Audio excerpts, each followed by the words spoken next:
We are live. What's going on, everybody? Welcome back to a Tuesday live stream here on St. Thomas Spirits. My name is Sam Nash Green. I'm a scribe of spirits. Now, normally on my show, we talk about one, maybe two distilleries, and only if they're owned by like the same parent company. Never in one episode have we talked about four distilleries, not owned by the same parent company. The only, the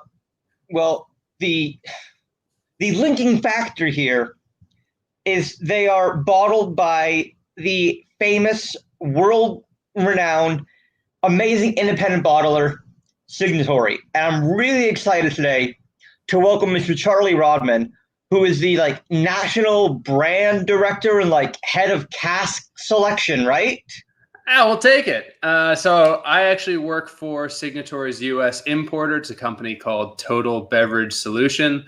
So we import Signatory along with a bunch of other different brands, a couple different whiskeys, and a whole bunch of stuff across beer, wine, and spirits. My focus is mostly on spirits within that, and then have taken on just being a freak for whiskey, a big role on Signatory specifically. So yeah, I am the brand manager nationally, and then I get to do the cask selection, which is definitely the cool part of the job.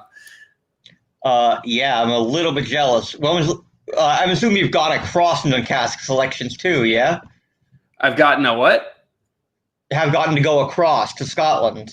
I have not. What? That I know. So I joined Total Beverage Solution in December of 2019 and had a couple. Had a couple trips planned. And then obviously we all know what happened in 2020. So I've got a trip planned over there. Should be happening either late September, early October, finally making it over to the warehouse.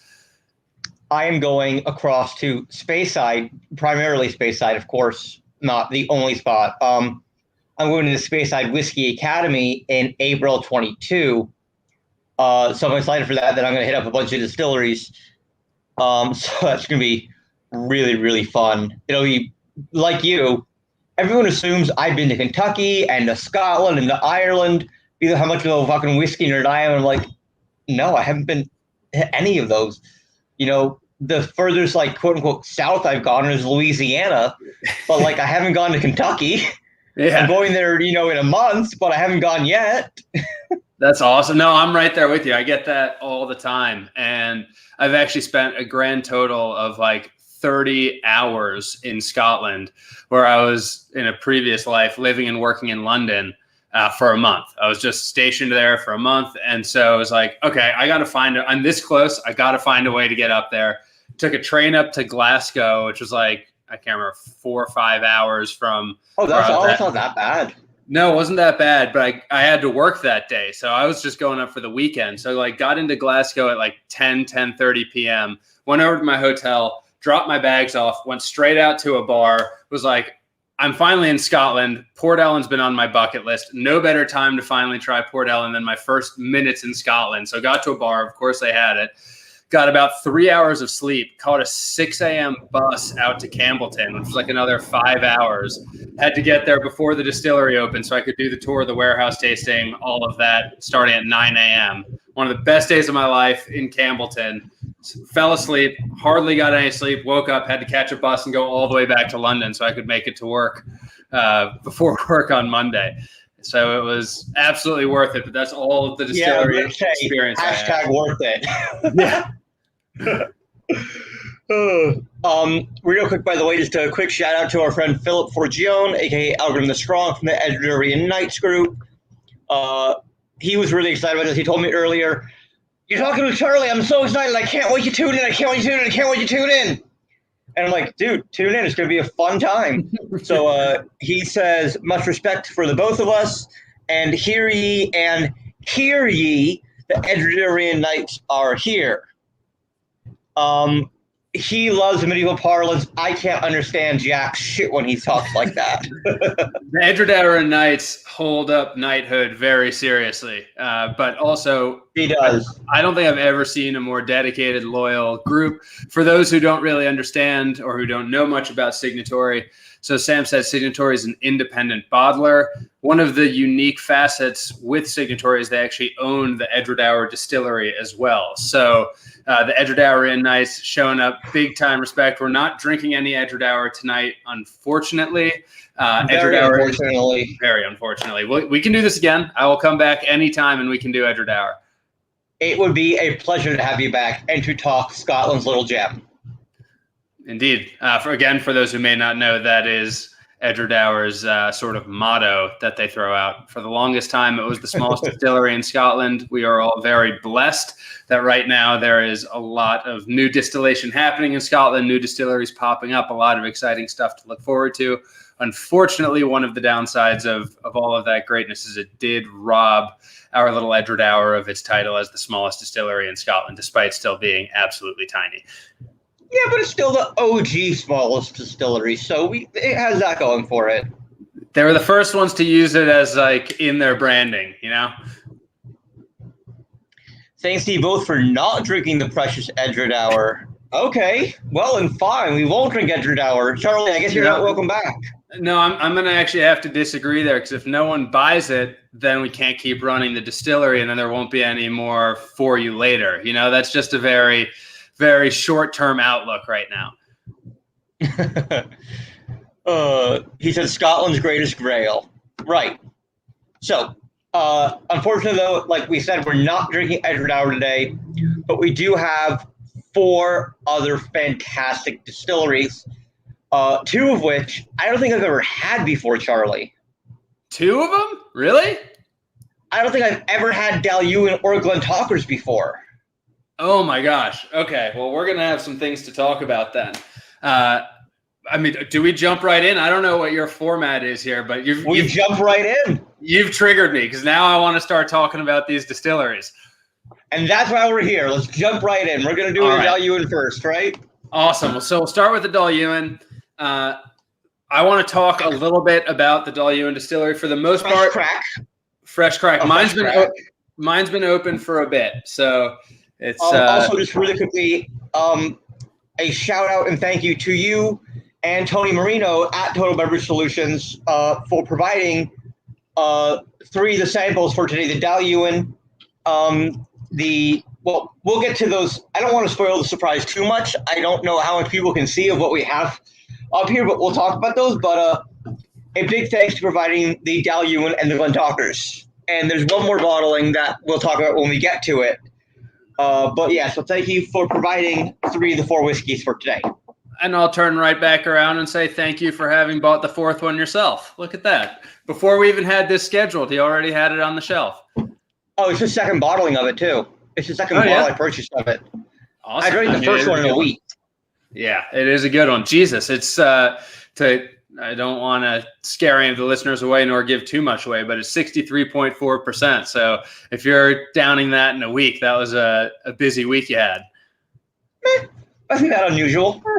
I killed a bottle of Stag Junior in about a week, and that's a little higher proof, I think. Yeah, that's true. Well, I think what I'm hearing here is you need more bottles. If you're going through them that fast, I'm sitting with I'm surrounded. You can't really see it, but in my whole living room, there's probably in this room upwards of 500 bottles, and then there's probably another 300 or 400 in the back. Oh no, I have a bunch of delicious bottles, but when I find something I really, really, really, really like, I just kind of keep drinking it until it's like, I'm out. Okay, I should get another one, or I can't get another one, or glad I bought 2. Yeah, that's my move. Is if I can get another one, I go get another one. If I can't, then I get kind of save it for when I'm perfectly in the mood for it, or when I've got friends who are drinking that need to try it. My worst one was an Edredauer Abisco decanter that actually Philip turned me on to, and I killed that almost in a week, and I had to stop myself from killing it because I really loved it. It was like, oh my God, this is like sulfur and sherry, and this is delicious. And I tried to save it until I could get a second one. I was about to get a second one, but it was be like $130 plus shipping, and I'm like, it's good, but I cannot do it right now. So we'll get some more of those soon. But I did actually just kill it. Saved a little taste for a friend of mine who's going to turn the decanter into a lamp for me. Oh, nice. That's great. Thank you for making a lamp and continuing the advertising for us. Upcycling. Oh, absolutely. Oh, my God. So that's your first ever sip of Dal Ewan.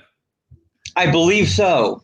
All right. So let me just talk a little bit about my relationship with Dal Ewan. Please, the floor is yours. The first Dal Ewan I ever had was, what's happening over there? Sorry, I just killed a fly. I thought maybe you were just that passionate about how good it was. You had to beat the table. No, it was a fly you just killed off. So my first Dal Ewan was a Scotch Malt Whisky Society bottling. I'm pretty sure it's distillery code 41 dot blah, blah, blah. It's called Masterchef Final. And it absolutely just blew me the F away. I mean, I didn't really know what I was tasting. It's like generally pretty malt centric, but it's got, sometimes it goes more fruity. Sometimes it goes a little bit more floral. Sometimes it goes even a little bit into that kind of yeasty, not quite sulfury, musty flavors, but it's got so much complexity all really around a malt core. And I really just fell in love with it. And when I discover a new distillery through an independent bottler, what I typically do is I will buy every bottle of it I see until I meet one that lets me down, right? So if I'm like that blown away by something that I've never really heard of, never really seen, if I stumble across it, if I find it when I'm searching online, I'm like, boom, bought it, boom, bought it. And I'll keep doing that until I get a good enough sense of what the distillery's expectations are, or where it just doesn't keep living up to that high caliber that I had in the first couple of bottles. Dal Ewan is only the second distillery. It's like the second longest running distillery of I'm just not let down. I'm just not let down. I'm just not let down, with the other one being Glenallachie. And for me, Glenallachie is one that, you know, like, I don't know, 5 years ago, 6 years ago, before Billy Walker took it over and everything, it didn't have that much hype around it. No one really cared. It flew so under the radar. You could just kind of pick them anytime you wanted it. And I feel like that's where Dal Ewan's at right now. Like, for someone like you to never even have had it, for me to have only tried, you know, a handful of them, it's definitely under the radar. And it's a brand that you can really still only get by virtue of independent bottlers. I think it's a Diageo property. It's used pretty much in blends. I think that they release just it like Ben Rinnes. Oh my God, Ben Rinnes is another one. I've never been let down by a Ben Rinnes. That one's still chugging. It is so freaking good. I've been searching for Ben Rinnes bottlings. Like you said, it's something like Dal Ewan, something like Ben Rinnes as well. But they're both core components of Diageo blends. And I tried an IB of it. I don't remember from who. It might have even been, I think it was from you, actually, from Signatory. I think we talked about this. And it just blew me the fuck away. So when I saw K&L Wines recently put out a pre-arrival for a Ben Rinnes single cask, it wasn't Signatory, unfortunately. That's all right. I snapped it right up. I'm like, fucking give me that. Yeah. My first Ben Rinnes was a K&L single cask John Milroy's collection. It's a 16-year, and that's one that I'm like, I use it to introduce people to Ben Rinnes because it's just like so floral and beautiful and perfect.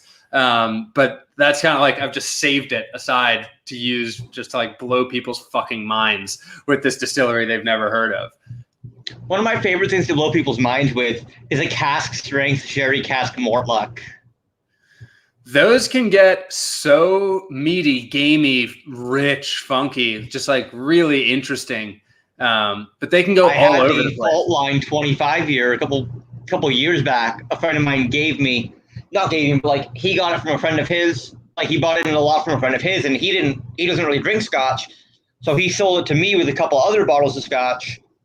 And I opened it, and I just was blown away and fell fucking in love with Mortlach. And it dethroned Highland Park as my favorite distillery. And Highland Park had been the favorite distillery for a long time running. We're talking 3-4 years until Mortlach came along at a cask strength, old age in a sherry cask. And I would be that guy who would, you know, bring a little sample with him in like a flask to whiskey shows and like pour it for my rap friends. So when you're saying you bought it from your friend who bought it in a lot, your friend is obviously a retailer, and the lot he bought it from was a wholesaler, of course. No. No. I'm talking. I was trying to give you the out. Don't worry about it. Fucking, I don't care. It's just, between friends, a friend bought it, from another friend and gave it to me. It was all like after it was purchased via retail. So just a tangent here. Have you tried any of the Signatory Mortlocks that we've done in the past? I would say in the past 2 to 3 years. I believe we did one with Vadim, and it was delicious. So I don't know what lot Signatory purchased of casks, but they're not typical Mortlock. Like Mortlock is normally that dense, weighty, rich, thick. These are all like summertime, daytime drinking garden party drams. They're like bright, fruity, really like tutti fruity, popsicle notes, like pears, just so lively. It's really interesting. So why don't you tell me some of the notes? On your side note, I was actually about to get to the Dalyuan, actually. Yeah, exactly. Let's hear some of the notes we're getting on this Dalyuan. I do get some of that meaty gaminess, but it also has nice notes of floral, a little bit of spice, kind of like smoked sausage, actually, like a kielbasa. I can't say I've ever gotten kielbasa from this Dalyuan. not denying that you are, just... I mean, considering it's 46%, it drinks much higher, but like in a really good way. In a good way. Yeah, it doesn't drink thin. It's got that like, that's another thing Dalyuan and Ben Rinnes have in common to me, is they have such a like heavy mouthfeel that even when they're diluted, they still actually feel kind of boozier than they are, or even like boozier than their weightier than their taste profile should yield. Like it's a pretty kind of delicate flavor profile for the most part, but it still sits really heavy in the mouth, which normally you would need to up that ABV to get that contrast. And this one kind of just nails it even still at that 46%. Absolutely. And the other thing is that even though it does drink up in terms of, texture and flavor and body, it's still fucking crushable. I hate to use that word, but it's just, no. I mean, all of a sudden I knew that I didn't even realize my glass was empty. I'm like, wow, really? What? Yeah, I think I wrote in a review for this one, it was like, normally you picture drinking scotches as being like leather armchairs and fireplace in darkly lit rooms. This is something that you can just take with you and sit by the pool with and have a couple of these over the course of the day, like they just go down so nice. But they're still really flavorful. Like this finish is just trailing on and on. I'm not needing to jump in for another sip yet, but if I wanted to, it's got like such just a nice, delicate, approachable mouthfeel, and sort of just like, it's not even really that chest warming. The flavor just kind of coats your whole throat. Like you could, I don't know, this thing is a little bit of a chameleon. You can kind of drink it any way you want it, and it'll please. So let's talk a little bit about the actual, I don't know how to describe it, but like let's talk about this particular bottling a little bit, in terms of the details surrounding it, is the way to say it. This is just shy of a 13-year, looking at it right here, bottled on 3/31/2020, distilled 4/23/2007. Right. So I'm out of curiosity, why pull it before the 13-year mark? I'm glad you asked that. So there are two equally valid answers, I think, for this one. One of them is definitely more romantic and exciting, and one of them is a lot more pragmatic.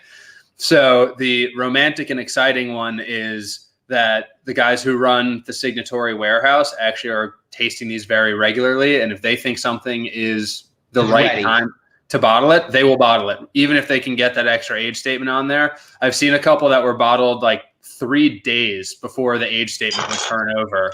And it's like, wow. I remember asking right before when I was early in the role, I asked about that, and they're like, thought it was ready, just wanted it to go. So that's one reason. The other reason, which I think probably more so explains it for this one, is it's coming all the way to the US. We like to have things in stock at certain times of year. So we request things be bottled at certain times of year. And I'm sure that was just like the day that they did unchill filtered bottling. You know, if you look across the US offers that we have, if you happen to be in a store that carries like a wide range of signatories, you'll find that there's usually like 3 or 4 specific bottling days per range per year. So like there's probably only 3 bottled on dates for all of the unchill filtered range of 2020. And then like 3 for the cask strength range. Now, real quick, before I ask my question, just want to give a shout out to our friend Joe Van Name, who's tuning in from the Maryland, D.C. area. Signatory rocks. Said sorry for the late arrival, Joe. Always a pleasure to have you here. Looking forward to your great comments and questions. You mentioned the unchill filtered range and the cask strength range. Can you describe a little bit, or not describe, describe the wrong word, but can you tell us what that is, what that means? People who may not be familiar with Signatory. Absolutely. So I think even before we get there, let's take a step back, because I think you said that this is the first time you're featuring an independent bottler, which we're honored to be the first to join. Yes. So what is an independent bottler, I think, is kind of the first question. Right. That's a really good point that we totally skipped over. Yeah. Before we even talk about the different ranges that we as a bottler do, let's start there. So an independent bottler is someone who sources casks from different distilleries, right? So sourced whiskey in America kind of has a little bit of I don't want to say connotation. Negative connotation. It's not a bad reputation, but it's a little bit of a negative connotation. In Scotland, that's actually not really the case at all. And it's largely driven by the fact that first, whiskey distilling was kind of an illicit venture, not so much a commercial venture, but something you did for yourself, for your friends, for your family, to stay warm, to consume calories, to not waste harvest, you know, all the kind of stuff they think about in the early days of distilling. Once commercial distilling really got started, the coffee still kind of existed already. And so most of stuff that was commercially made available was typically blended. And there's a lot of reasons for that that we don't necessarily need to get into tonight. But what carried on from the legacy of kind of farm distilling is that a lot of casks were sold, single casks, single malt, were sold to friends, to grocers, to just your local store owner, whatever it would be. And so if you were buying whiskey, you'd be buying a whiskey from the distillery up the road at your local grocer from his own cask of that whiskey. Well, eventually they ended up bottling that whiskey themselves and started sourcing casks more broadly. So throughout the early 20th century, really until like the 1970s, single malt whiskey was never actually available in an official bottling. It only came from independent bottlers. And because of that legacy, that history of independent bottling, that's why a really big difference if you look at, say, a Signatory bottle versus an American sourced whiskey, you can see that, yes, it says Signatory on here, Signatory Vintage, but it will also basically always say the name of the distillery that it came from. So it's because of that history of collaboration, that history of getting the distillery names out there, that is not frowned upon for them to actually trade on the name of the distiller despite being a bottler. On that note, real quick, Joe asked a great question. He said, with more distillers reducing the number of barrels that they're selling, how are you set up for the future? It's a great question. Signatory, luckily, has been doing this for over 30 years, and I believe has the second largest cache of casks of any independent bottler in Scotland. They've, I think, got between 4,000 and 5,000 casks at the moment that are currently aging. A typical question we also get is, you know, when Signatory sources casks, is it new make? Is it a day old? Is it a day away from needing to be bottled? How does it actually work? It's a bit of a range. First of all, it's not new make. There are some legal grounds around independent bottlers actually just purchasing new make. It has to be purchased in a cask, with 2 independent bottlers having kind of been grandfathered in. So that's W.M. Cadenhead and Gordon and MacPhail's. They actually can work with the distillery to specifically source new make. Everyone else has to buy it in a cask. Interesting. Yep. once you get the cask, you can do whatever you want with it. You can put it in a different cask. You can combine casks. You can create your own blends. You can do whatever you want, but it has to be purchased in a cask. In terms of Signatory, typically we buy things when they're younger, but not like 0 years old and not like 2 years away from being bottled, somewhere in between. And I think that's a lot of the art of it, is identifying the casks that you see that potential in, and that you understand, in 6, 8, 10 years, let's come back to this, revisit it, see where it's at, test it along the way, and release it kind of at that prime. But understanding, you're buying things with the intent of continuing to age them. So coming all the way back to the question that we received there, we have an inventory of several thousand casks, but I think it's an even more interesting question than you might have realized, where interestingly, we've probably all noticed that the price of whiskeys on the shelf have been gradually increasing. It's a bit of a complication of the whiskey supply chain, where you're having to try and forecast demand 10, 15, 20 years out when you're creating your production volumes. Well, along the way, generally you're also selling casks to independent bottlers, and I'll address why you would sell a cask to an independent bottler in a few minutes.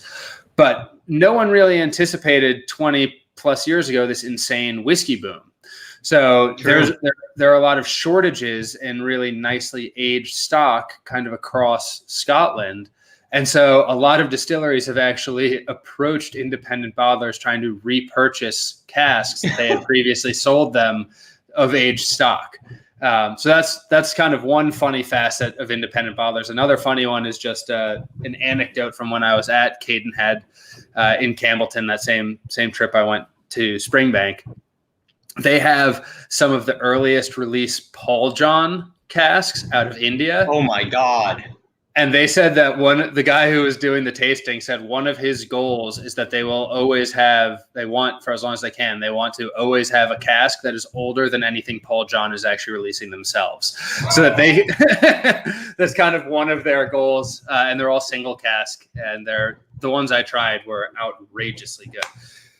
So on the other end of the spectrum, yes, of age, a couple of years ago, the Paul John ambassador, Karai Ozdemir, very nice guy, good friend of mine, very happy to know him, did a tasting with Whiskey Club and part of Drammers Club here in LA. And if you're familiar with Drammers Club, Charlie Prince, who runs it, is known for sourcing and pulling together some insane bottles. And we were doing Paul John, and one of the bottles that Karai provided was something that's never been commercially released. As far as they're concerned, never will be commercially released. It was like 2-year-old Paul John. And how was it? Amazing. Yeah. Some of the Paul John stuff is really, really interesting and really awesome. As to the question of why a distillery would have sold casks to an independent bottler in the first place, or to a broker in the first place. There are a few money, right? Yeah, exactly. So there are a few reasons. One is cash flow, right? The history of distillation in Scotland hasn't always been so rosy. I recently just found out my mom was at a family reunion, and my mom's cousin's husband bought a cask, a sherry butt of Springbank in 1999 or 2000. It was right around the turn of the millennium. A sherry butt for $6,000, and he's planning on bottling. Yeah, he's planning on bottling it this year. And it was just something him and his friends did. Like, they didn't really even know. Like, Springbank wasn't Springbank. I've got a weird old Springbank 15 I bought at an auction. It's got a little slip in there. They're trying to raise funds by getting you to pre-commit to bottles that they'll release in 20 years, and they were like 30 pounds a piece for what would be cask strength, 20-year.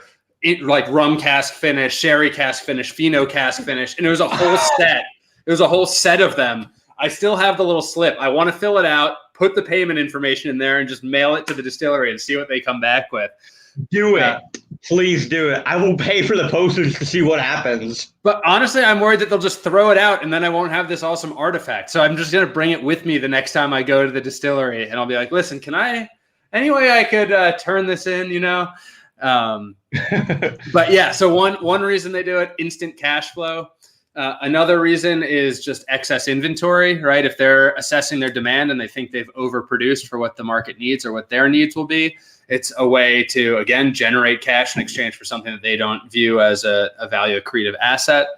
Or another reason, which might not sound super exciting to the people listening, but it's actually, as a fan of whiskey, something I find really endearing and cool, is if they find a cask that is a little bit off of their expected character, or they're not sure how it will fit when they're blending it with their other casks, then they may offload it because it doesn't represent what they want the distillery character to show as an official release. And so, like that.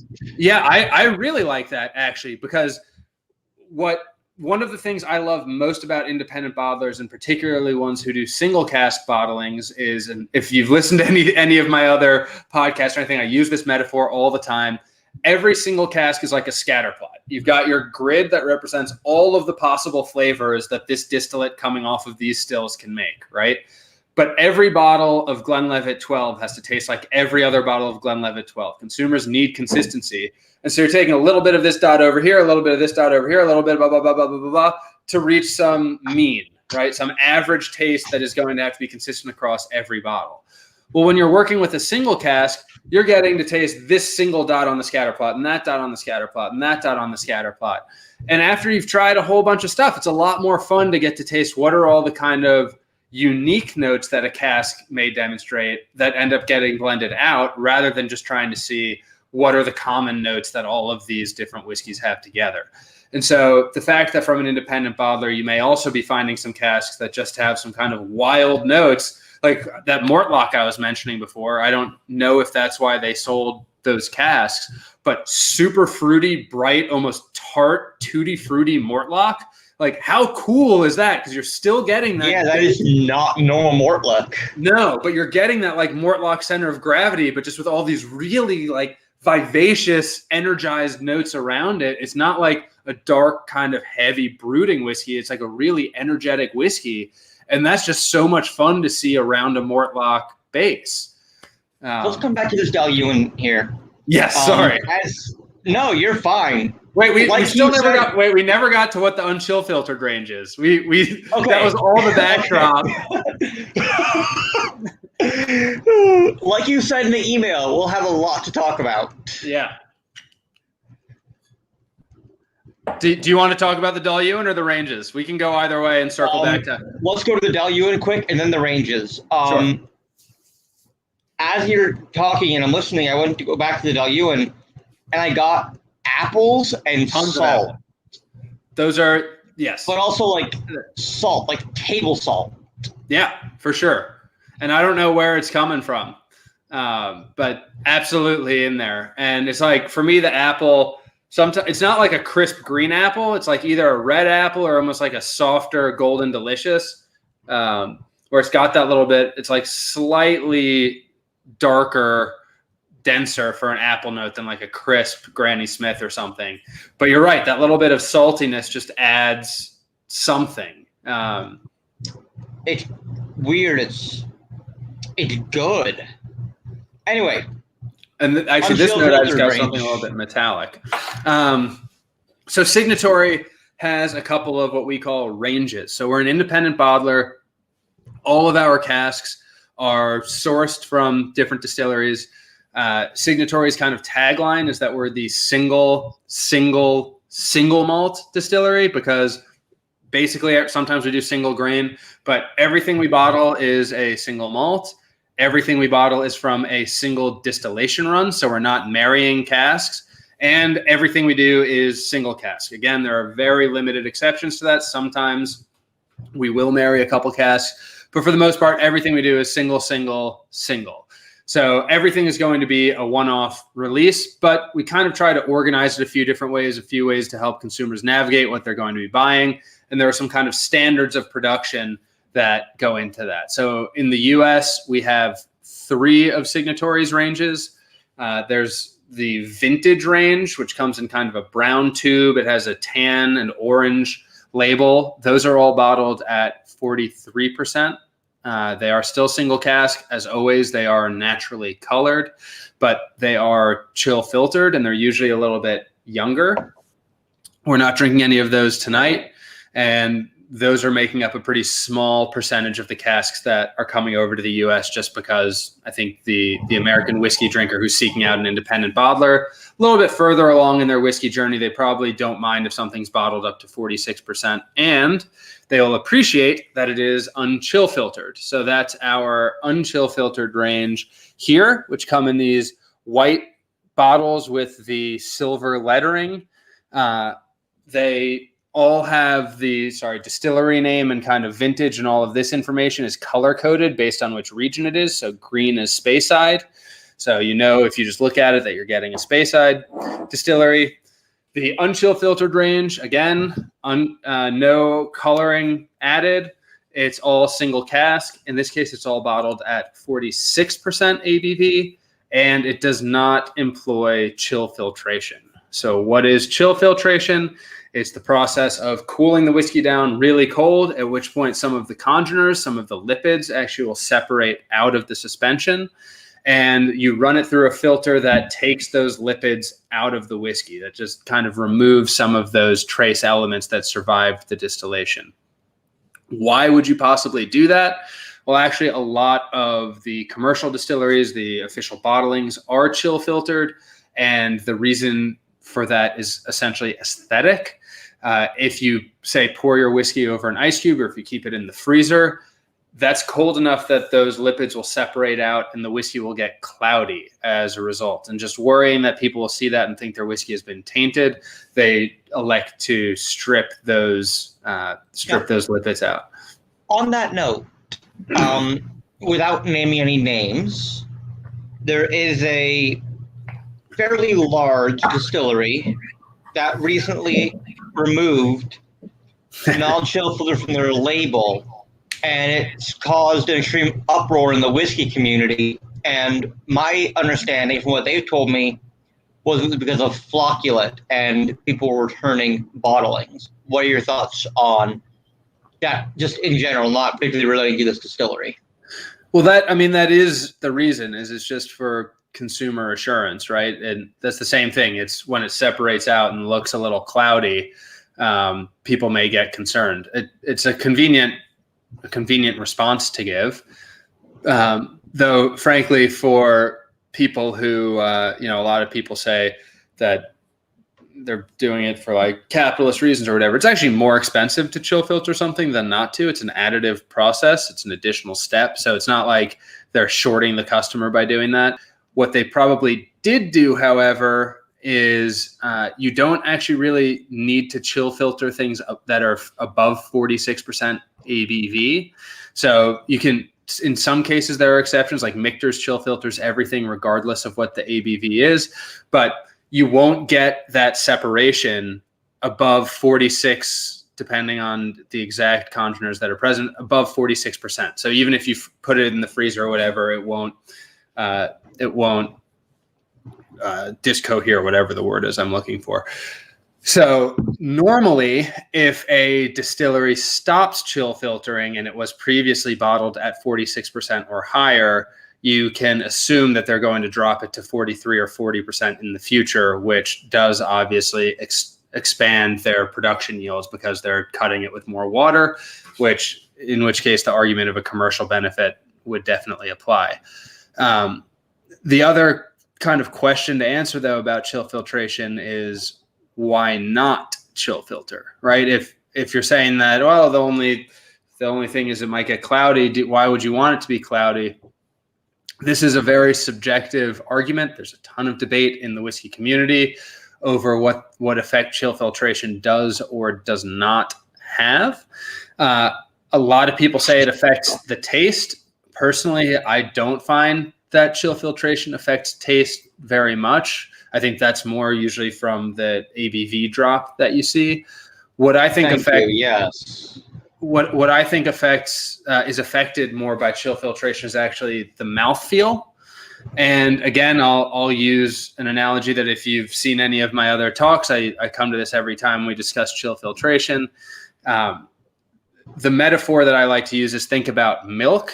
If you have whole milk and you have 1% milk, even beyond the taste, the mouthfeel is very different because in one, you've stripped the lipids out. You've taken the fat out of the milk. So it has a thinner, waterier mouthfeel. I find the same experience with chill filtered versus unchill filtered whiskey. And to me, just my personal view, it makes sense. It follows a logical line of thinking that if you take the fat out of something, it won't have as fatty, oily of a mouthfeel as a texture. I find it impacts the finish because I think you don't get that back of throat coating where it kind of creates that slick that helps permit the finish to extend. So I don't think it really impacts taste that much, but I definitely think it has a discernible impact on the experience of the whiskey.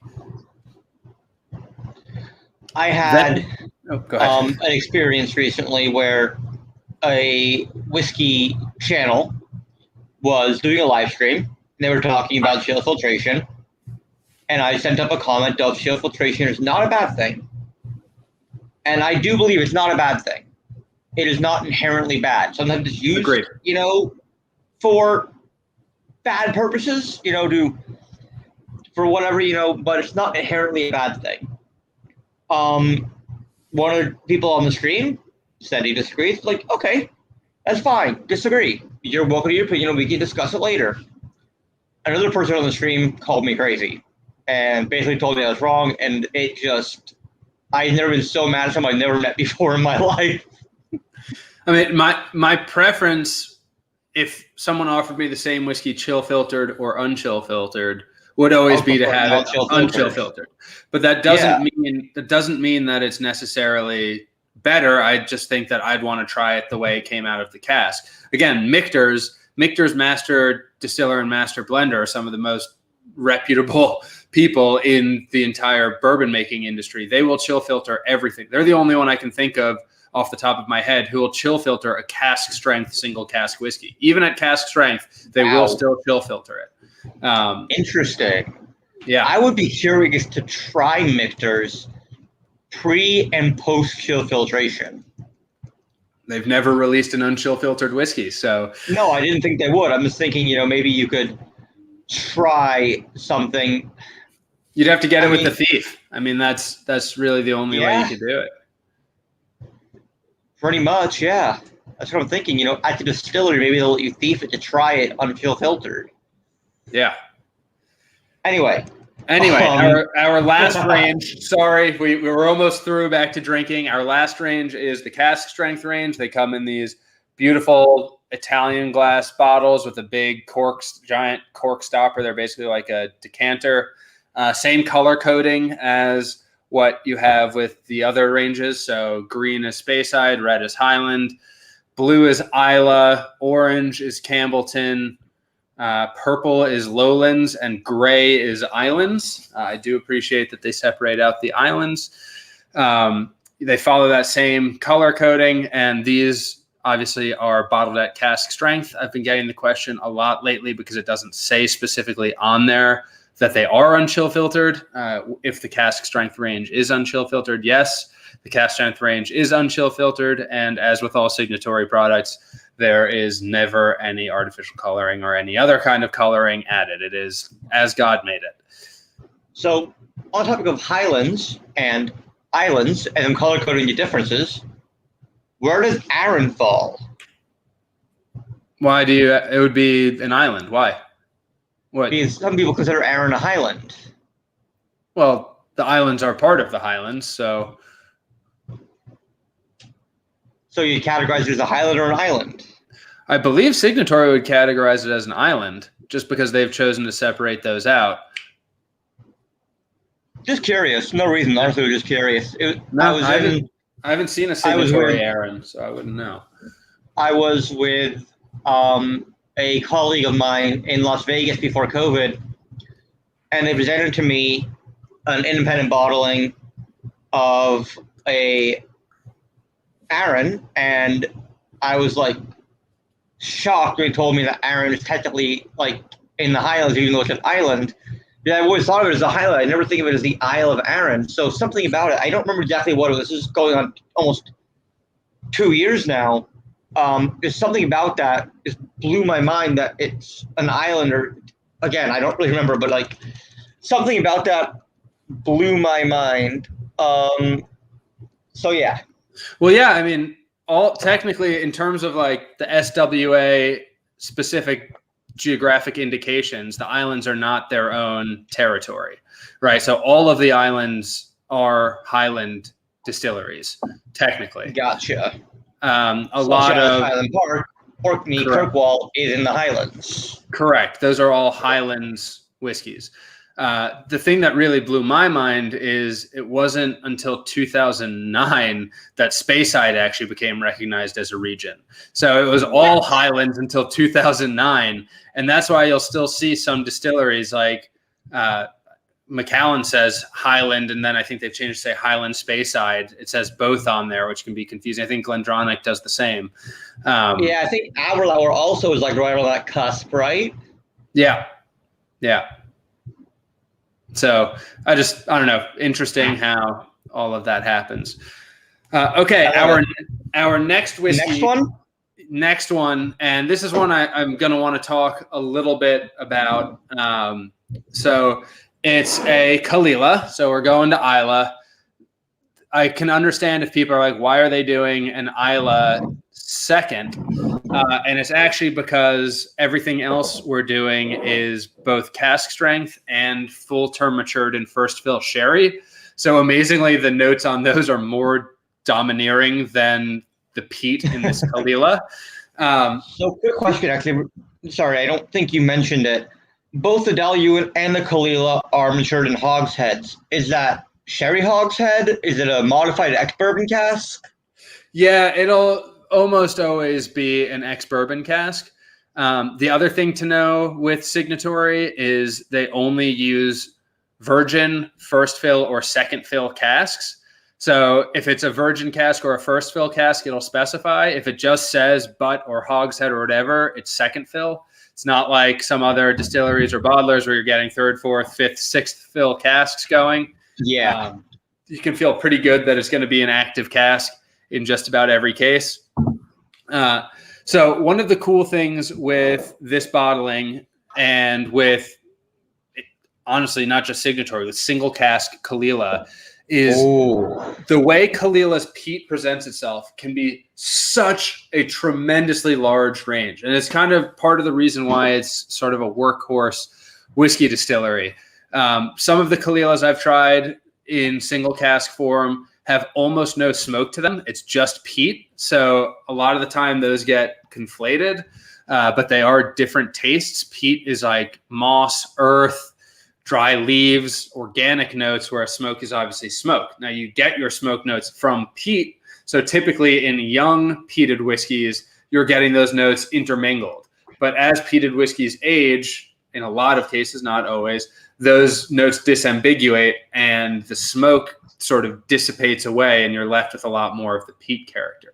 So interestingly, particularly with Kalila and in some cases young Kalila, you're able to get a lot more peat than just smoke, even in a younger whiskey, which I find pretty fascinating. I think this is one of the casks. I haven't tried this in a few months. I think this is one of the casks that does lean more on the peat side. I took a quick nosing of it. I get like a lot of meat and mustard, like dark, spicy mustard on it, which is really cool to me. Even some like hot dog with mustard on it, you know? And then tons of just coast, like so much coastline. It's like you're barbecuing. You've already got your barbecued dog and you walk down to the beach.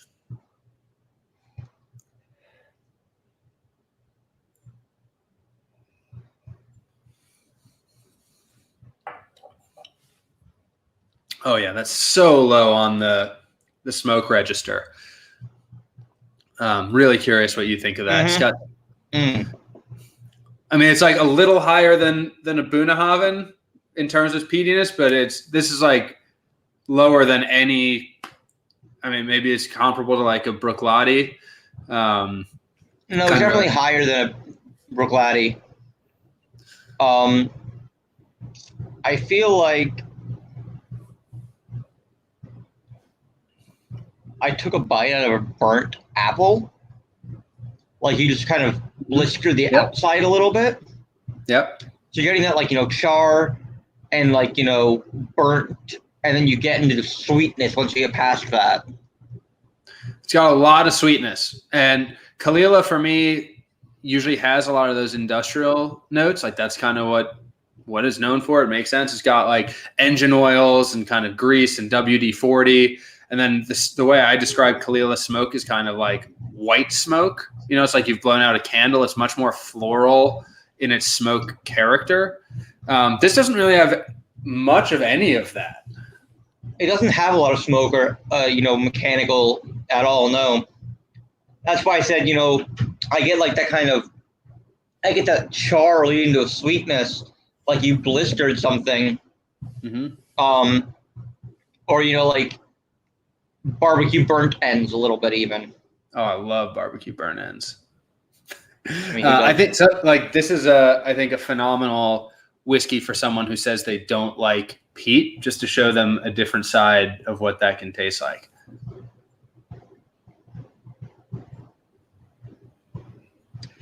Welcome back to Nurse Dave's Shaving World. He joined us last week, actually. And he said, interesting, I usually find Kalila more harsh than most Islas. Maybe you need to try more single casks. Agreed, definitely. Like we were talking about earlier, it can showcase the distillery style, but it can also showcase some of the more unique aspects that don't always fit into the distillery style, is what Charlie was saying earlier, and I completely agree with him. That's the fun thing about distillery casks only sometimes, distillery only casks, is that, the distillery will put out a really fun, single cask that's maybe not quite their style, but it's really close. Or, like Charlie was saying earlier, is that they'll sell the IBs sometimes casks that just do not fit their style, and they don't want to release it as a single cask. Yep, totally. One fun fact that I just love about Kalila, Kalila might be the single malt Scotch distillery I've tried the most variations of. And I think it's because everyone knows that while Isla is very divisive, it has a very loyal following. So every bottler kind of always has some Kalila available. And so I've gotten my way around a ton of Kalila. And I would say of the Isla distilleries, this isn't my personal opinion, but I think in the broader whiskey community, Kalila is probably felt to kind of be the industrial, less interesting, less exciting, out of all the distilleries on Isla, maybe has the lowest reputation, which is not my view on it at all. But I think there are a lot of people who don't love the way that Kalila's kelp and iodine and industrial notes and smoke all play together. I happen to love it. They can ignore all they want. I'll take those bottles. Yeah, exactly. Please. I will happily, like I said, I think I have more Kalila than literally anything else. So I'm not speaking for myself here at all. But what I think is absolutely hilarious in retrospect is, God, I can't remember the year that Port Ellen closed. Anyway, when Diageo decided to close Port Ellen, they were debating whether they wanted to close Kalila or close Port Ellen.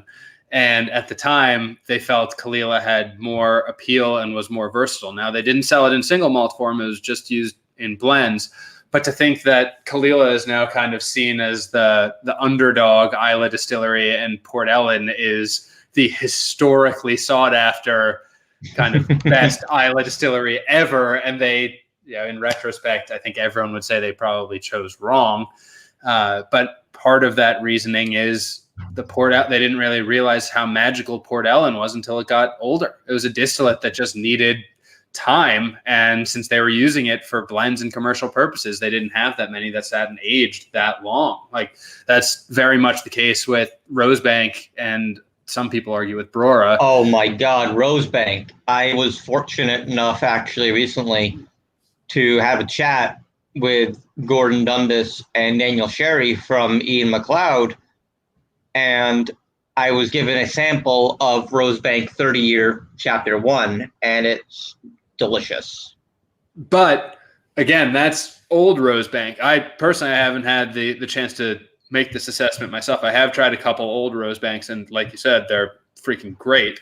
But apparently as a young distillate, it doesn't show as beautifully. It needs that time in the wood, and it's just a base malt that really interacts supremely well with wood and stands up to extended wood aging. I mean, obviously we won't be able to see this for another 30, 40 years, unfortunately. But I'd be curious to see how new Rosebank, when it gets old, compares to old Rosebank. Yep. Well, hopefully we're alive to see it, right? Knock on wood. Hopefully we're alive and can afford the bottles to try it. Yeah, I mean, as it is, old Rosebank, current old Rosebank, let's say, 15, 20-year-old Rosebank is not only hard to find, but very expensive. Outrageous. And let's say they're just starting to rebuild it, I think. So let's say 35, 40 years from now, to buy 30-year-old Rosebank, still, I don't think it'll be very cheap. Buy it now. Buy the old stuff now and stash it so you can do your little experiment in 30 years. That will take some patience.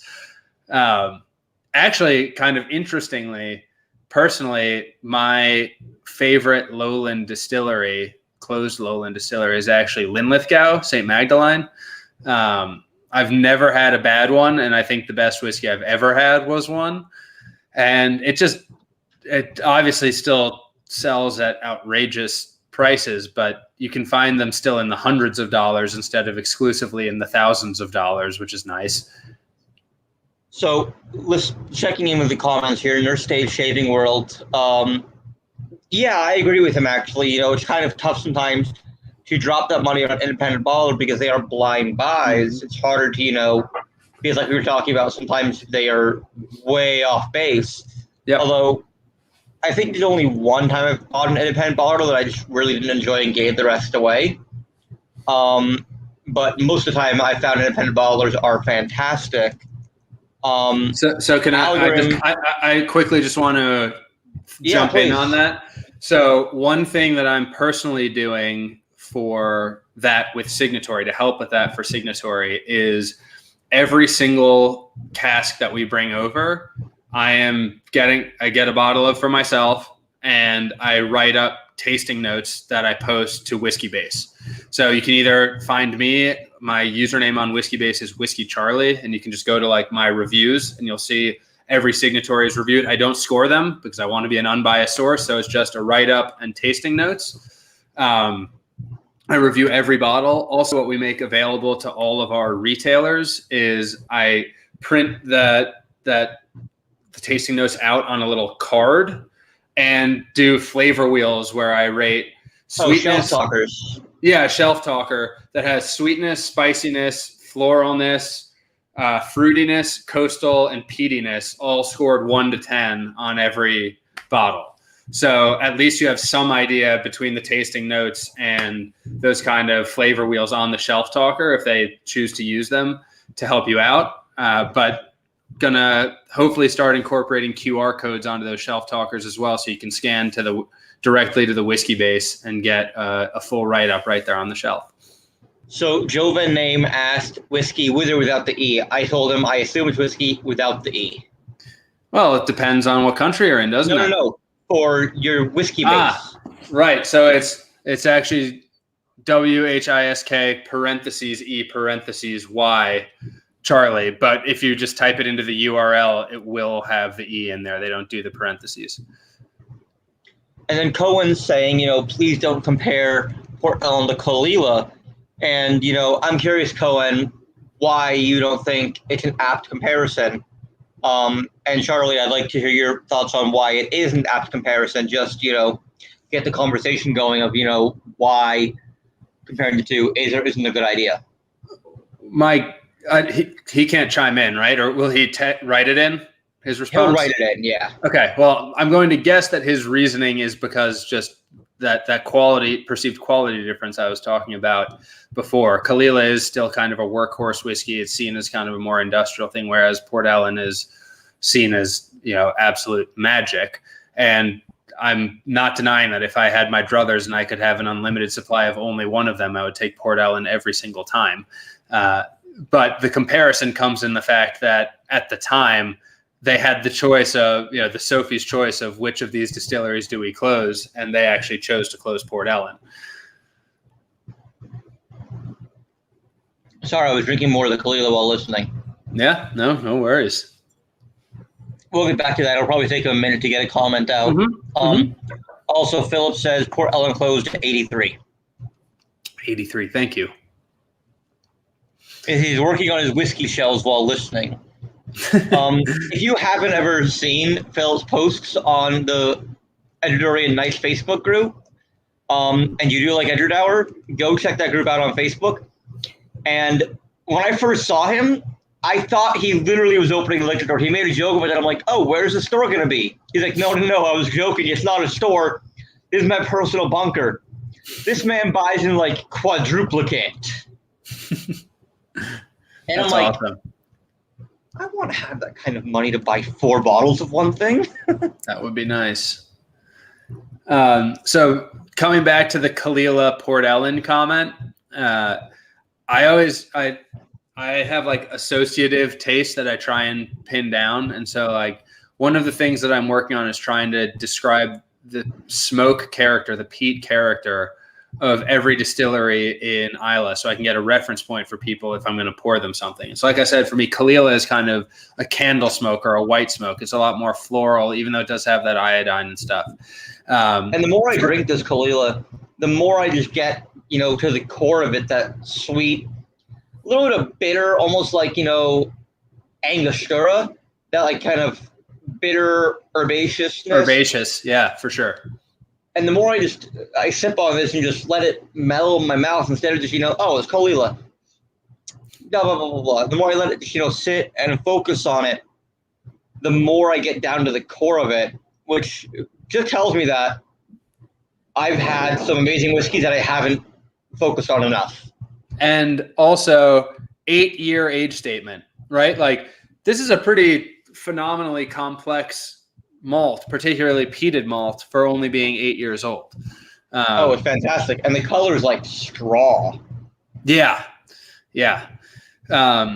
So back to smoke characters, like Laphroaig for me is a chemical fire. It's like burnt tires and, everyone uses Band-Aids, or I like think of if you took an eraser like you would do in middle school and you just rubbed it really hot.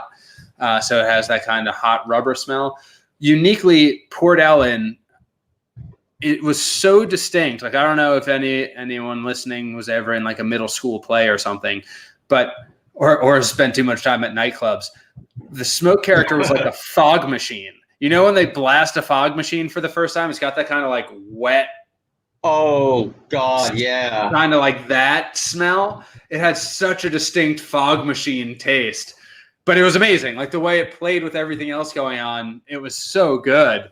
But it was just so distinctly fog machine. I mean, that's a unique taste note, is fog machine. Yeah. Sometimes I definitely find some weird ones. You kind of make me want to break out the one that we have in my recording studio as soon as we're done and try and get that note and see if I can find it. Yeah, I think the one I had was like that one that was so strongly fog machine was like a 34-year Gordon MacPhail. Wow. Something like that. It was, that was the one I had in Glasgow, just like off the train in Glasgow, first bar I went to. I was like, do you guys have any Port Ellen? He's like, oh yeah, we've got 2 bottles, but they're really expensive. You don't want it. I was like, well, how much are they? I think it was like 50 pounds or 70 pounds for the 2 of them. I was like, you have no idea what you think that's outrageously expensive. You have no idea what these go for in the US. Okay. So funny story on that about like expensive in whiskey. I went to a bar I'd never been to before to meet up with my buddy after work one night. We both work in bars and restaurants as well as I do this and other whiskey media related things. And it was a bar I'd never been to, and he liked it, out here in LA in the North Hollywood, Sherman Oaks area. Studio City, Sherman Oaks, like that area. And I walk in and I'm scanning the back bar for, whiskey I want, even though it's like one of those it's like, it was a pool bar. It was like a neighborhood dive bar. It had pool and shit, and it didn't have a great spirit selection. And I'm like, oh, Jack Sinatra. Sure. So I order a glass of Jack Sinatra and I hand them my ID and debit card to leave my tab open. And they're like, great, can we hold on to your ID as well? And I'm like, okay, sure, why not? When I go to close out, I asked them, like, well, why do you want me to do? Like, oh, you ordered an expensive shot. And I'm like, $30 is expensive? What?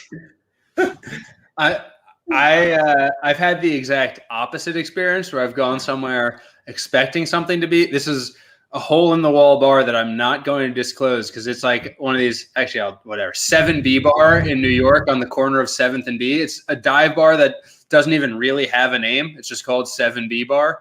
Every once in a while, you go in there and they have something. I'm writing this down right now.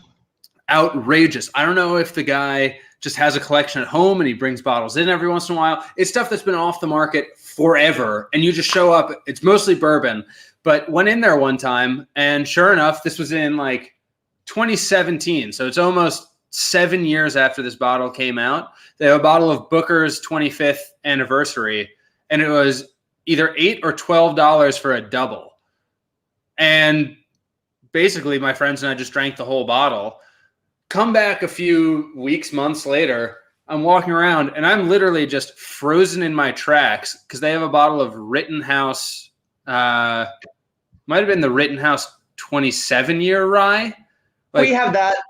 One of the outrageous ones. And I'm like, they were selling it if you drank the whole bottle for less than the SRP. What? I asked if I could buy the whole bottle. I was like, can I buy it? They're like, no, we don't sell. We're not a freaking store. We don't sell bottles. I was like, can I prepay for every dram in the bottle and you don't serve it to anyone else but me? And they were like, no, you can't do that. Yeah. I think it was $25 a pour. Oh, wow. Okay. So my bar has that. I mean, not for that much, not for that price, but we have it. And we have the 23-year as well. I didn't think I'd ever even see it, let alone get to try it. That was my feeling the other day when I saw it at work. I'm like, wait, what the fuck is it? Holy shit. What? Did you try it? No, I was working. I don't like to drink at work. I'll be honest, I was a little bit let down by it, but my expectations were like through the roof because I love Rittenhouse. I love Pikesville. So I figured you just keep extending that out. It's going to be unreal. It was very good, but it was not blows my mind. I'm losing my shit good. Yeah, no, I barely ever had that experience when I find a bottle that I really wanted to try. And it's makes me a little bit sad, but it always just like, all right, well, I've hyped it up so much in my head. It's like, okay, I really should stop doing that. But like, I really wanted to try this bottle, so it's whatever. Yeah. Shall we move on to the cask strength collection?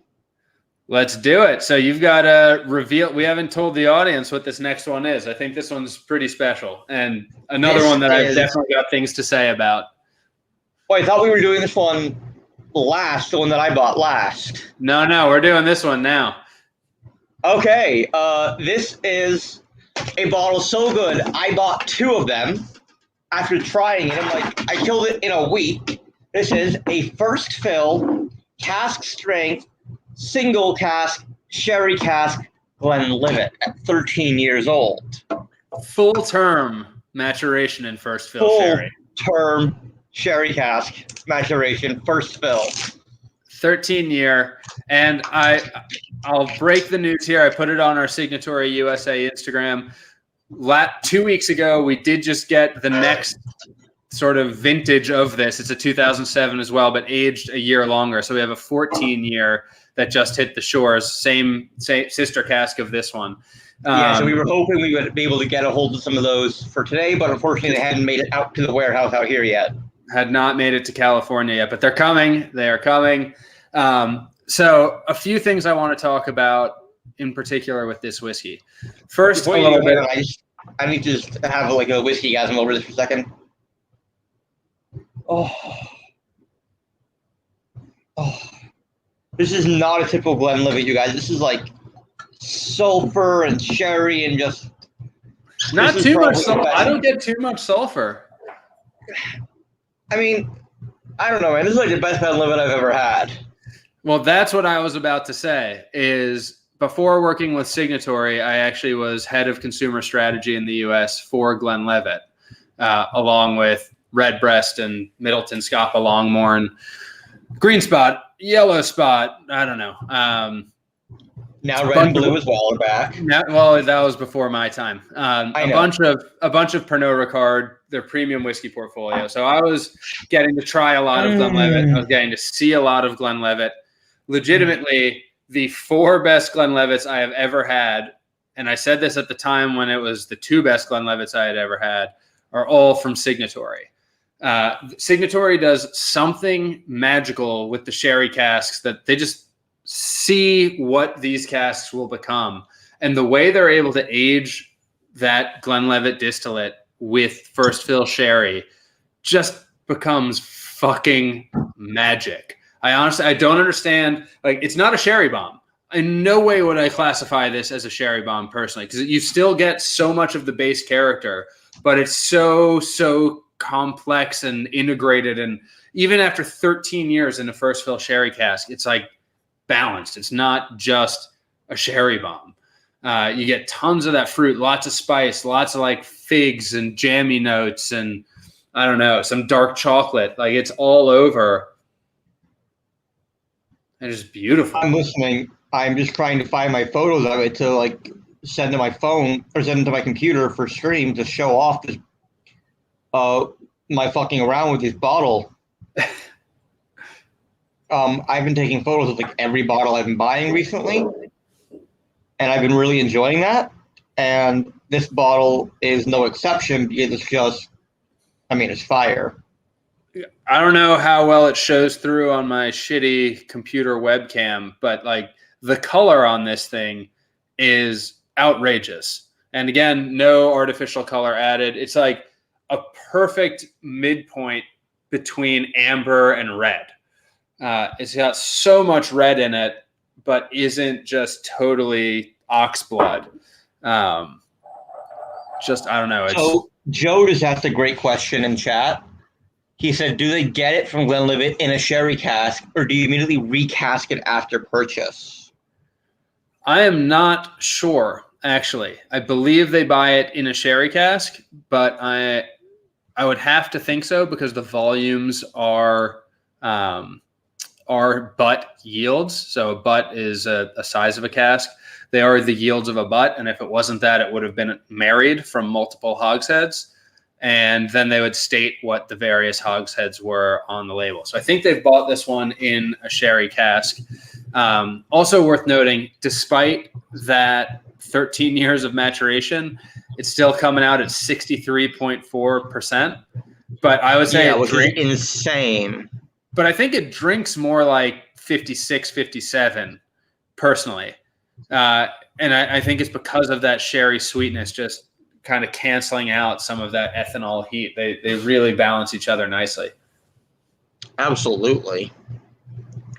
I'm getting way more wood, photo? just like oak note than I normally do on this cask. My computer's being slow. Give me a second, please. Mm-hmm. Because I really like this photo that I took. There we go. Oh my gosh, that's good.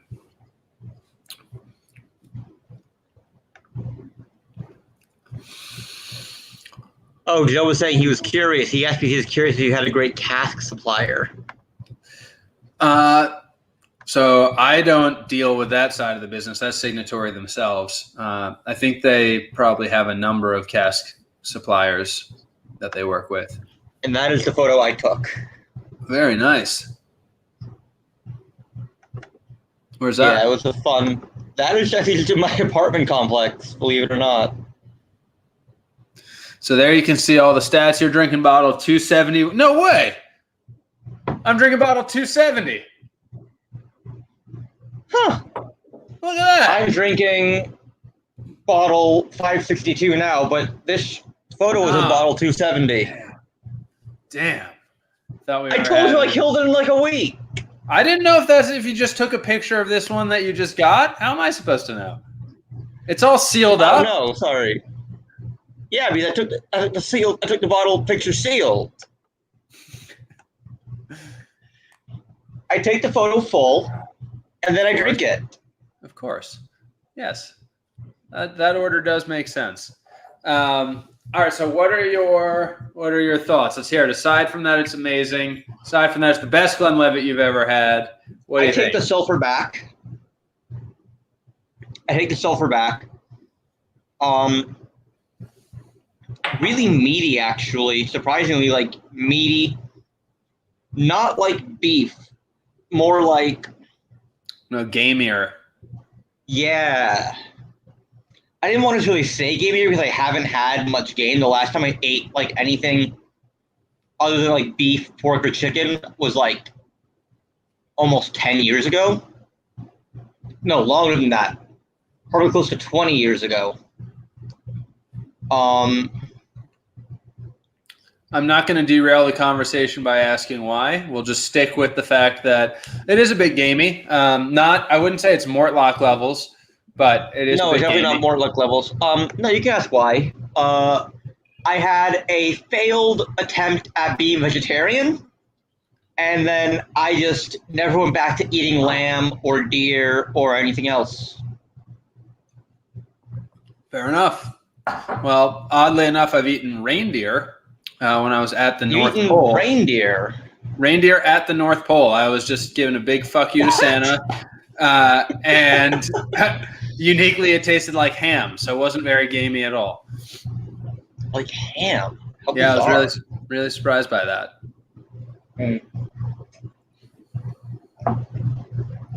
Not a sherry bomb, but definitely has sherry notes shining through.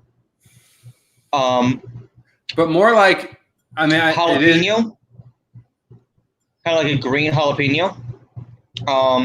But like more the skin. You know what I mean? How it's like that slight bitter skin with the heat. It's not like the meat of the jalapeno. It's more the outside. To me, sure. I'm pretty positive it's an Oloroso cask just from the taste of it. So actually, Charlie, if you remember, we had this discussion a couple of weeks back when I was on a virtual tasting with our friend Vadim. I asked you basically that exact question. I'm like, are you using Oloroso or PX, or what cask are you using? And you said, you weren't 100%. I think you said you weren't 100% sure. I said, well, I always assume that it's Oloroso unless it specifically states otherwise, because that's become the industry standard. Yeah, I would say either. If it says just sherry, I would say it's usually either Oloroso or PX. A lot of times they want you to know it's PX, but yeah, exactly. They want you to know PX. Like PX is like something different. It's something like they want to specify.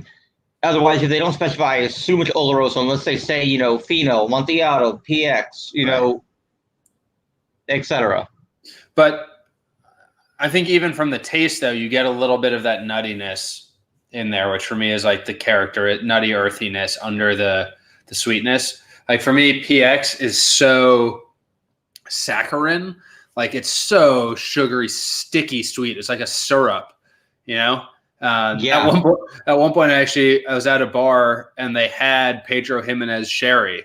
And I was like, well, shit, I've had like 100 PX sherry cask things. Let me get this sherry so I can actually see what the source material is. Let me do some second level research on this. It was undrinkably sweet. I must have looked like a little bitch. I was sitting at the bar just adding water to my sherry, not because it was boozy. It was just so sweet. I couldn't handle it. I needed to water it down just to make it palatable from the sugar content. I ended up not being able to. Funny. I'm not gonna lie. Yeah, hilarious. I don't drink much PX because it is very, very sweet, but I do enjoy a glass here and there. Yeah. Although I had a very similar experience with a Pedro Jimenez Spanish fortified wine. I don't remember what the region is from, but it wasn't technically sherry. It was from the next region over. The other week at a bar here in LA, where it's like, this is just so fucking cloying. Even for me who knows and loves sherry, this is like insanely cloying. So I couldn't even finish it. I gave it to my friend and he drank a little bit and he's like, "Whoa, it's sweet." I'm like, "Yeah." Next time, add some water. That's a good idea. I literally didn't think of that. I swear to God, I didn't think about that. I mean, you'll look like an idiot. Ugh. Take it from personal experience. You'll look absolutely like an idiot. But I'm good at doing that myself anyway. yeah, I'm used to it by now. Yeah, exactly. Mm. So since we were talking about Edradour earlier, and that Edradour is Scotland's little gem, Glenlivet's on the opposite end of the spectrum. So just for people to get a fun idea, I love throwing these numbers out just because it's so shockingly different in scale. Glenlivet's like maximum annual output that they can do is about 10 million liters. That's it? That sounds like a little. That's surprising because right now Edradour is, granted, they've built a second still house. They're upping their production, but those casks aren't available yet. At the time, everything they're bottling currently was distilled. Their maximum output is 125,000 liters. Wow. So basically nothing. 1/80th the size of Glenlivet. It's like, hey, you're not even a drop of water in the bucket. Yeah. Yeah, literally. Which also gets you to just kind of an interesting thing on production efficiencies. The 5 lowlands grain distilleries, because of their column distillation, actually, in terms of volume, produce more new make spirit per year than all of the single malt distilleries outside of the lowlands combined. One more time, run that by me. The 5 single grain distilleries in the lowlands, so not even all the single grain distilleries in Scotland, just the 5 produce more new make spirit each year than, I think right now the number is 109 or 110 single malt distilleries outside of the lowlands. Wow. And those are, remind me, I don't remember those single grain. No, you're gonna get me here. No, Loch Lomond's in the Highlands. That's one of the few Highlands. In the Highlands. Thank you. So it's Port Dundas. It's, I think North British is maybe still up and running. Is North British Lowlands? Yeah, I think so. I always assumed, based off of the name, it was Northern. Well, it's North for the Brits. That's true. Joe said Girvan, which is another good one, so that's 3. Yep. Cameron Bridge, are they still open? I think so. I don't drink much single grain whiskey, so I can't really. Port Dundas might not even still be open. Joe says yes. Cameron Bridge is still open. Port Dundas, I think, is still open. Carsbridge is closed. I know that. I don't know, man. In any case, 4 out of 5 ain't bad. 4 out of 5 ain't bad, Charlie. In any case, those 5 distilleries, I don't know, that was just shocking to me to learn. Also, I love that asking whiskey people at tastings the trivia question, which region produces the most whiskey, and almost everyone guesses Speyside. But actually, the lowlands, because of those grain distilleries, make up like 48 to 49% of all whiskey made in Scotland. And it's just crazy. That's amazing. Yeah. One of my favorite things to explain to people, actually, on the topic of single grain, is the 5 types of Scotch whiskey able to be made. Most people don't know single grain, and most people don't know that you can have 100% malted barley single grain. Single grain, yeah. Column still. Rajdu out of the Highlands. It's awesome. I actually didn't know that until a few years back when I bought a single grain all malt Loch Lomond. Yeah, that's Rajdu. Exactly. Yeah, it tastes so freaking good. It's great. It was good. It was weird. It was good. That's the other trivia question I always throw out when I'm doing like an official signatory taste, like sit down tasting kind of deal, is what are the 2 types of whiskey distilled in Scotland? And almost without fail, people say single malt and blends. And it's like, no. How do you get your blend? You can't distill a blend. Exactly. Oh no, my air conditioner died. Uh-oh.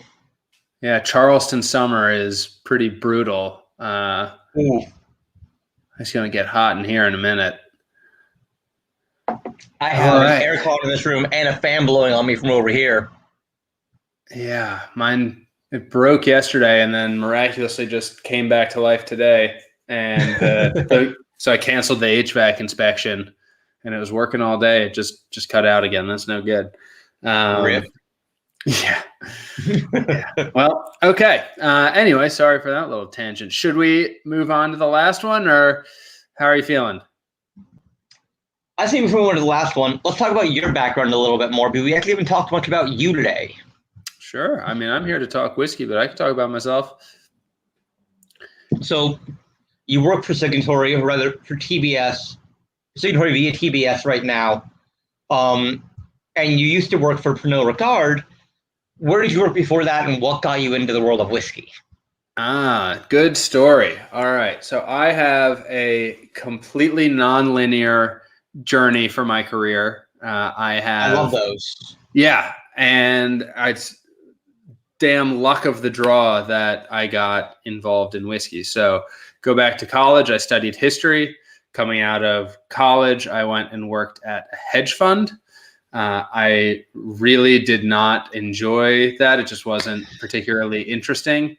So I quit after a little over a year with no idea what I wanted to do next. I moved to New York, moved in with my grandma, and started my life over, and ended up working in a consulting shop that focused on consumer strategy and on kind of brand positioning, brand development, market research, lots of stuff like that. So I got to kind of mix my research background that I employed in the hedge fund world with what I was much more interested in, which is consumer psychology, behavioral psychology, shopper behavior, all of that kind of stuff, how people make decisions.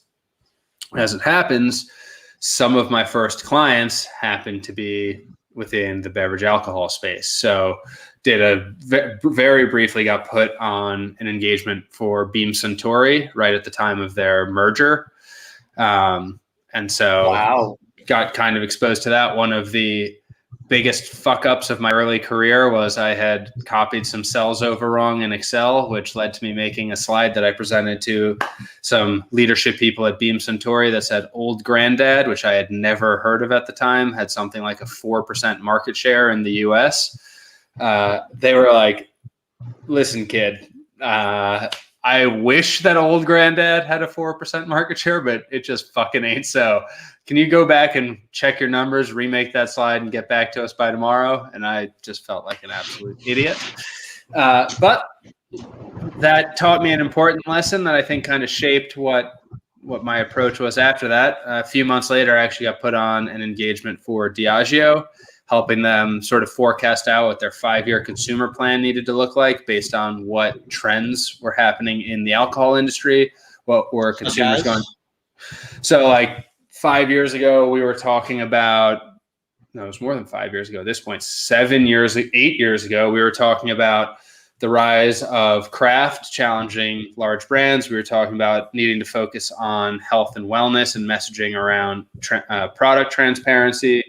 We were talking about shifting consumption and trial into the off-premise, so needing to provide more tools for consumers to be able to understand the products they were buying at the bar. And a really big one that I'm very happy with was we were talking about the expanding of repertoires of people's drink shelves. So at the time, it was something like the average consumer owned 3 bottles of spirit. And we were forecasting that it was going to increase by a certain number. And I think if you walk into most people's houses these days, they probably have more than a bottle of, no brand vodka, gin, and something else. Especially after this last year. Exactly. So those were some of the trends we did. Worked on a lot of stuff for them with millennials research, but really just dove in head first on that project. That was kind of the first project that I had a lot of personal accountability and responsibility on. I was doing a lot of the client engagement, and took it upon myself that anything I wrote a case study on, I went out and bought a bottle of. Like, not paid for by the company. I personally went out and bought a bottle of it so I could engage the packaging. I could try the liquid. I could walk into that boardroom and know what the heck I was talking about, and not repeat the mistake of my old granddad 5% market share. Did market share went up on your point? Yeah, what 4%? I don't remember what it was in the presentation. But over the course of that 6-month engagement, I probably bought like 115 bottles of different stuff, just because I wanted to be expert in anything I was talking about. And coming out of that, I learned that I freaking loved whiskey. Like I had been kind of drinking whiskey soda as my go-to, just kind of not paying that much attention, and found that I just really liked the stories. I liked the packaging. I liked the taste. I liked the branding, and started just kind of repeating that process with trying to buy a whole smattering of whiskeys. I would go into stores and just talk with store owners and whatever. And then I started a whiskey blog that I did while I was consulting. And one of the first things I did, which I still think was pretty cool, the blog launched on Selection Sunday for March Madness. I went to Duke, so college basketball was always a big part of my life. I launched the blog with what I called Whiskey Madness. So I made a bracket of 64 of my whiskeys that were broken into I'm trying to remember what it was. It was, I think, bourbons, ryes, scotches. No, maybe bourbons, ryes, Scotch, and Irish, and just all other, something like that. And I would blind taste whatever the two were. I would shuffle them up and not know which one was which. Blind review them, whichever one I thought was better in that moment would get advanced all the way through. And very much to my own surprise, I was not a Scotch drinker at the time. I was definitely not a peated whiskey drinker at the time. The thing that won the whole shebang was a Laphroaig 10, which I had never even tried before starting the Whiskey Madness bracket. So that was pretty cool. I thought. I still love Laphroaig. It's one of my favorite distilleries. Then, kept doing the consulting thing for a good number of years and got recruited over to Pernod Ricard, started just kind of broadly in their consumer strategy, consumer planning and insights department, and got promoted into being head of consumer strategy for their whiskey portfolio. And, now I'm in the thick of it. Now I'm in the liquor world. I hate that you said that word, in the thick of it. Now I've got TikTok in my head. I don't TikTok the app? Yeah, my marketing guy got me to finally make a TikTok. And one of the new TikTok trends is this fucking song from the backyard again. Into the thick of it. Into the thick of it. Ugh. I don't have a TikTok, and I don't know that song. Don't. Not planning to. Don't get a TikTok. Don't look at Instagram Reels. That's where I first fucking heard it. And now it's in my fucking head again. Thanks, Charlie. You see what you've done? I need more Glenlivet. Yeah, drink the song away. Just drink the song away. Oh, wow. I'm actually evolving the more air it gets. So that's one thing I want to say about this Glentalkers, which is our next whiskey. I'm partly intrigued to just get your taste impressions after the Glenlivet. I'll call it an issue. My issue with this whiskey is the first 2 pours I did out of it were so fucking hot, they blew my face off. Now that it's had some time, some air time, it is so delicious. But I featured this whiskey. I did a couple events up in Minnesota a few weeks ago, and I featured this whiskey at a couple different tastings, and we paneled people on what their favorites were, both industry types and just consumer tasting. And to my surprise, this, in most of the groups and in the consumer group, this was the favorite, which I was so surprised by because it is a very big, very hot whiskey. It's got nothing subtle about it. It's another full-term first fill sherry. It's bottled. The last one was 63.4. This one is Dyslexic's Nightmare. It's 64.3. We've got those flipped around. Again, full-term first fill sherry. It's a very cool whiskey because Glentalkers, as a distillery, they use these tall stills with these really long line arms. They have this very slow fermentation process. So they get this really delicate floral malt. And quick question for you, Charlie, though. Yep. What bottle number do you have? Oh, I have 67. Damn. I've got 138. Oh, not even close. Though you're almost exactly twice as far out of the line as I am. So Glentalker's has this like really light floral, sometimes can be waxy character, and maybe my desert island dram of the things I personally own, not of everything I've ever tried, is actually a Signatory 21-year Glentalker's that was released in 2019. It is so mind-boggling. I actually went out and bought, I think it's about 20% of the cask to have a bunker for myself and to gift them to friends and other whiskey people. So sorry to the world that there aren't as many available as there should be. But like I said, it's like my desert island whiskey. It's the closest thing. You were talking about Rosebank earlier. It's the closest incarnation I have tasted of 21st century whiskey that tastes like 1970s lowland distillate. It is so freaking amazing and has this crazy character. So then to get this whiskey, which is big. I mean, it is the opposite of all of that subtlety and lightness. Dude. Huge whiskey. This is a cocoa bomb. Like chocolate cocoa or like coconut? Like chocolate cocoa. Hold on. Because the last time I tried, it's been like I said, maybe 2 weeks since I had it. And it wasn't out of my bottle. It was out of a fresh bottle. I remember very red, like underripe tart red fruits coming through, like raspberries. I mean, I can see raspberry, definitely.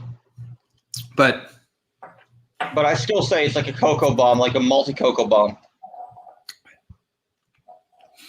Interesting. I'm not getting that.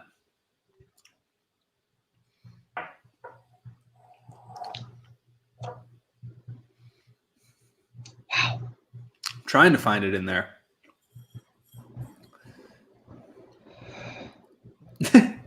Breathe.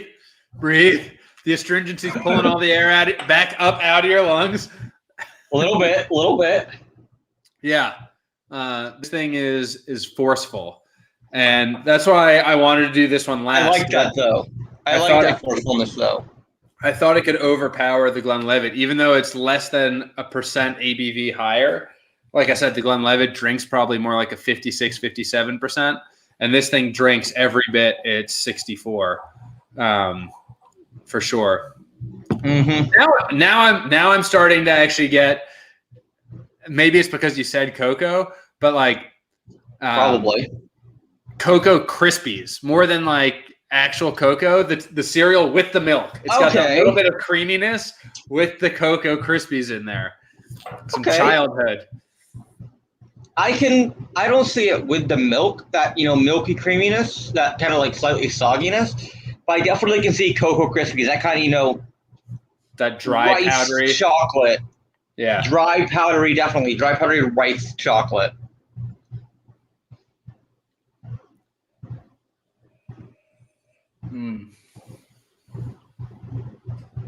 But what I would say is this is not what you should expect Glentalker's distillate character to be. I do think you still get a floweriness, a floralness in there. Well, I get a lot of that waxiness now. Again, letting it air out.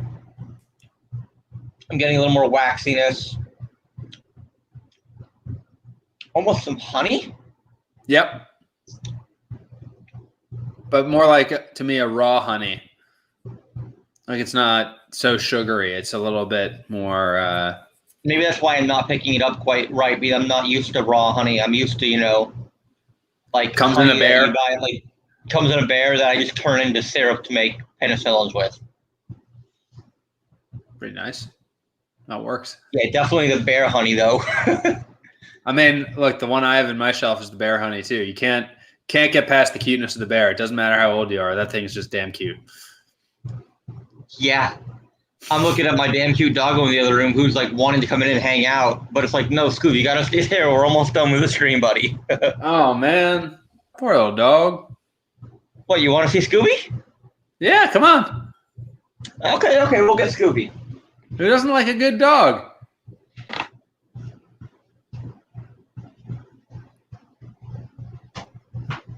This is the content everyone came to see. They thought they were coming for whiskey. No, it's the dogs. Our approval rating just went up like 20%. Come on, Scoops. Come on, little guy. Oh, look at the dog. Oi. Here, you go up on the table, Scoop. Go up on my table. Easy, buddy. It's okay. You're okay. I got you. You're nice and safe. Sam has you. Okay, come here, buddy. Hi. I'm guessing he doesn't drink whiskey? No, but he likes to take photos. I like to take photos of him with my bottles. That makes sense. Like that approval rating. You're going to get way more likes with the dog. Oh. Now he's calm. Took him a second to figure out what the hell was going on. Yeah. Is this his first time being on camera? One of the very few times. I usually don't bring him on camera. Yeah. I get why he's nervous. He's got that stage fright. Okay. He wants down. Did you lose any whiskey? Buddy. No, actually, my phone stopped it. Very good. So I think this is one that... Dog disapproves. Nurse Dave's Shaving World. You probably have interacted with my dad, oddly enough. He is like super crazy into the wet shave community.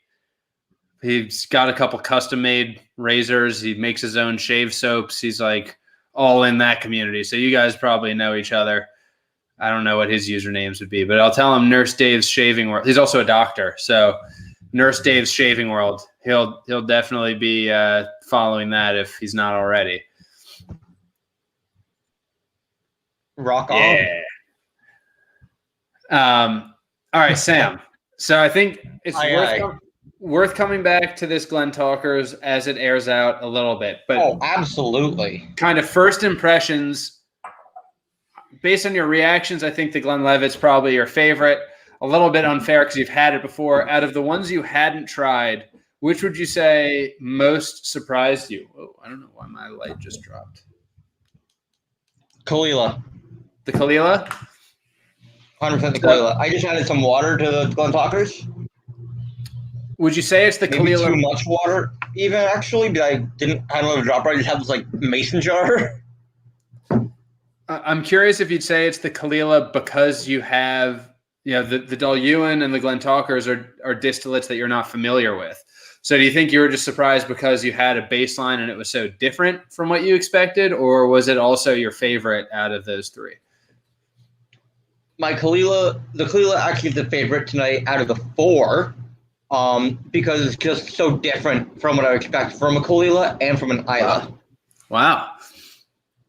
Okay. That's a huge testament. If we're going in order of favorite, for today, you just think it's the youngest?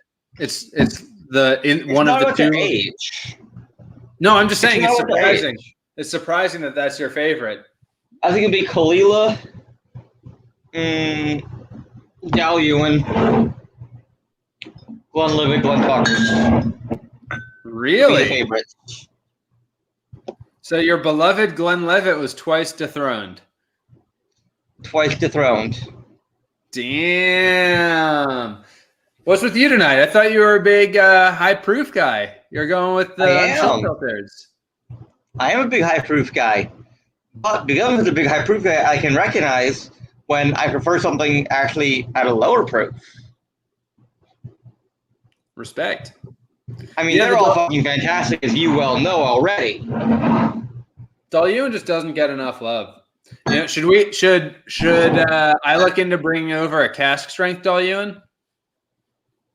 Duh. I don't know. I've only ever tried cask strength Dol-Ewan from SMWS, and they've been very good. I don't know. I don't know if it needs it. That's kind of even though usually I always prefer things at cask strength, I think it does take water so well.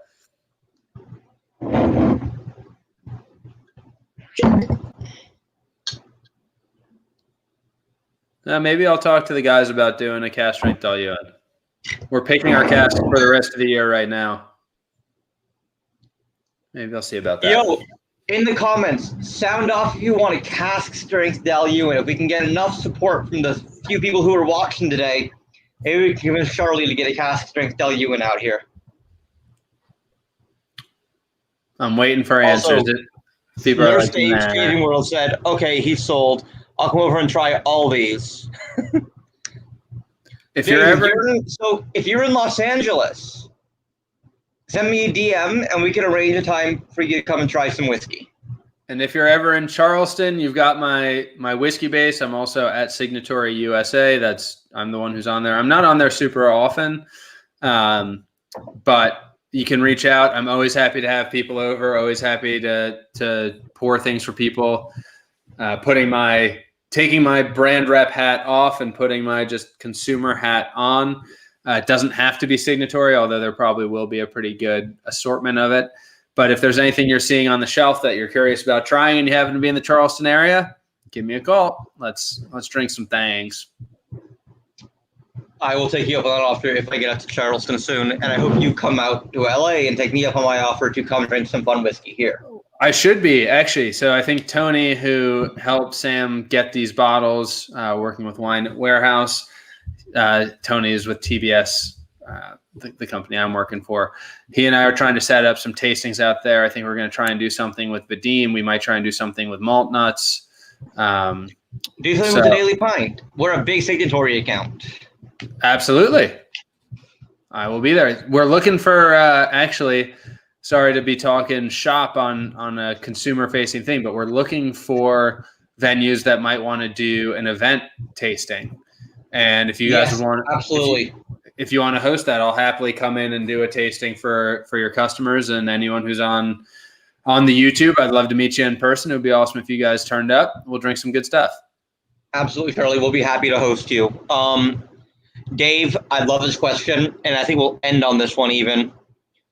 He's heard it's hard to get casks from Laphroaig. Does Signatory do any Laphroaig casks? It is hard and harder by the week. Pretty much not really possible anymore. They're starting to actually turn the corner where in some cases, not in all cases, you're not allowed to trade on the Laphroaig name anymore because they're so sought after. So just thinking about distilleries that don't let independent bottlers use their name, the ones that I can definitively think of off the top of my head that are famous for it are Glenfarclas, Balvenie, Glenfiddich, Oban. Recently, only the past couple of years, Macallan, Highland Park, and much more recently, in some cases, Laphroaig. Oh, and Lagavulin. And Lagavulin as well does not. I know I said we'd end on this question, but when you finish that statement, I have a question actually. But we do have some Laphroaig. So there is kind of a fourth range of Signatory that we have in the U.S., but it's really more just a variation on the cask strength collection. We have our 30th anniversary collection, where in 2018, Signatory celebrated having been a bottler for 30 years. And so they released a number of very special casks out of the warehouse. They come in these ginormous wooden boxes that then come in a carrying case. I've seen you post about those. Yeah. And then in there, it's like all foam cut out for the bottle. It has two engraved tasting glasses, a big signed certificate of authenticity, whole thing. And we do have a 1997 21-year Laphroaig as part of that. Ooh. Wait, those years add up. 1997, 21-year. Yeah. I was like, is it a 17-year? No, it's a 21-year. And I'm 92 and I'm 28, so. I've tried that bottle. I have a bottle of it that I got myself. It does a really cool thing for me where generally, particularly with young Laphroaig, it's not a dram, a distillery I can drink every day, but when I'm in the mood for Laphroaig, like nothing else can scratch that itch. Old Laphroaig is a totally different thing. Like I was saying before, a lot of the smoke really goes away and it becomes really earthy and complex and actually is like much more, to borrow your word, crushable, but I would never suggest doing it because it's so complex that like it would be such a shame to try and crush a glass of that. This 21-year Laphroaig drinks more to me like a cask strength version of the Laphroaig 15, insofar as it has the complexities that you'd expect of Laphroaig 21, but still has like the smokiness you'd expect of a 10 to 15-year Laphroaig, where it's actually doing a bit of both. And I love that it's still so big and intense and Laphroaig-y, despite bringing in a finish that has much more of the subtlety and complexity and nuance that Laphroaig develops over time. So it's a really fun cask in that it's got kind of both sides of what I love in Laphroaig. Joe says he has one of those Laphroaig 30th anniversaries. Joe, I think I need to make a trip out your way very soon then. He's in Maryland, D.C. area. Oh, nice. Now, so you've got like Schneider's and bunch of Capitol Hill, and you got Jack Rose there. You got tons of good Signatory accounts around. He actually just recently was kind enough to help me acquire a bottle of a Jack Rose Kilhoman pick and a bottle of a Riviera Westward picked by Naya White. I think I tried that Jack Rose Kilhoman pick the last time I was at Jack Rose. Slightly peated bourbon barrel. Oh, fantastic. My final question for you, Charlie, before we let you go. Royal Bracla or any other brand with a Royal warrant. Some IBs use the Royal, some IBs don't use the Royal, and I've heard mixed messages. Can you explain a little bit about that? Honestly, I can't. Who doesn't use the Royal? I haven't seen that. I don't remember offhand, but I've seen just Bracla. Interesting. Well, this is something I probably don't have the right passport to speak on, but sometimes the Scots historically have not been the biggest fan of the crown, and given that the Royal is a bequeathing of the royal family onto the quality of the distillery, perhaps Bracla existed as a distillery as Bracla. It later became Royal Bracla when it was visited and found to be of particular pedigree. So it could be a form of protest, but I'm truly just hypothesizing. I have no idea. Well, no worries, Charlie. You've stumped me. I stumped you, and that's okay. No one can have all the answers. Thank you for your time. Don't go anywhere. We'll be right back with you. Folks, thank you so much for tuning in today. We appreciate it. Tune in next week. I'm welcoming one of the other huge powerhouse brands in the spirits world. I'm really excited to virtually sit down with the master distiller of Foursquare Rum, Richard Seal. Now, if you know me, you know I don't know rum that well, so it's going to be a learning experience and hyper education in rum for me from one of the biggest, greatest minds in the rum world. Really excited for that. Same time, 4 p.m. Pacific, 7 p.m. Eastern. I raise a glass to you all. Slan Shava, and we'll see you next time.